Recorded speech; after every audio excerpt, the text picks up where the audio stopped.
இவளோட கிளாஸ்மேட்டு அந்த ஆள் யூகேலையோ எங்கேயோ படிச்சுட்டு இருந்துக்கிறாப்புல. அப்புறம் அந்த ஆளுடைய ஃபோன் நம்பர் கிடச்சி இந்த பொண்ணு பேசியிருக்குது. இவனும் தான் இருந்தான், நம்ம டாக்டரும் தான் இருந்தாப்புல. அப்போ சாதாரணமாக ஃப்ரெண்ட்ஸ் பேசுறதுங்கிறது ஒன்றும் தப்பு இல்லையே. அப்போ அந்த கேட்டாப்புல, யூகேல தனியாகவே இருந்து எனக்கு போர் அடிக்குது, இந்தியாவில் ஏதாவது ஓப்பனிங் இருந்தால் சொல்லு, நான் அங்கே வர்றேன் வேலைக்கு அப்படின்னு அந்த பையன் சொல்கிறாப்புல.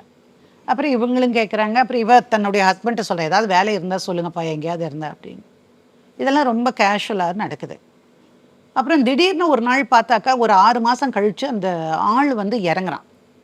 இவங்க வீட்டுக்கே வரான். வீட்டுக்கு வந்தோடனே இவன் சந்தோஷமாக வரவேற்கிறான். இவன் நினச்சா சரி ஓல்டு ஃப்ரெண்டு ரொம்ப நாள் கழித்து பார்க்குறாங்க.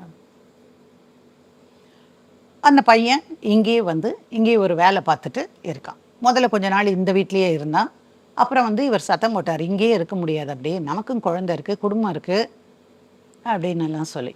அப்போ அந்த பையனை வெளியே தங்க சொல்லிட்டாங்க. இதுக்குள்ளார 2 பேருக்கும் இந்த விஷயம் வந்து எப்போவுமே ஒரு சின்ன உரசனா பற்றிக்கிற தீ மாதிரி இது வரும். அப்புறம் அடிக்கடி பேசுறது வர்றது. ஆஃபீஸ்க்கு இந்த பொண்ணும் ஆஃபீஸ்க்கு போயிட்டு இருந்தான். குழந்தை பிறந்து கொஞ்ச நாள் கழித்து ஒரு ஆஃபீஸ்க்கு போயிட்டு இருந்தான்.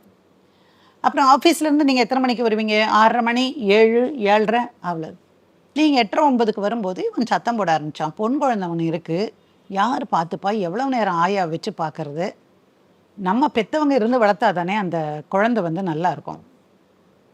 அதுக்கு ஒரே சண்டை.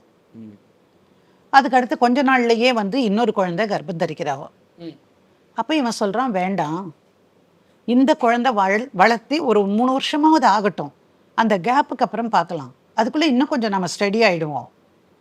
இதில் இவருக்கும் இவங்க அப்பா அம்மாவுக்கும் பிரச்சனை வந்துக்கிட்டே இருந்தது, பண பிரச்சனை, 3 லட்சம் ரூபாய் கொடுங்கன்னு ஏதோ கேட்டுக்கிட்டு இருந்தாங்க. இந்த மாதிரியெல்லாம் இருந்தது. அதனால் கொஞ்சம் ஸ்டடி ஆகிறேன் நானும், நீயும் ஒரு 2 பேருமா சேர்ந்து நல்லா வந்ததுக்கப்புறம் ஒரு 3 வருஷம் கழித்து அந்த கேப்புக்கு அப்புறம் தான் நம்ம ஃபேமிலியை ரன் பண்ணுறது ஈஸியாக இருக்கும்.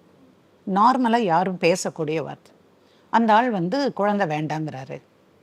ஏன் குழந்தை வேண்டாங்கிறாரு தெரியுங்களா அப்படின்னு அந்த பெட்டிஷனில் எழுதுறா.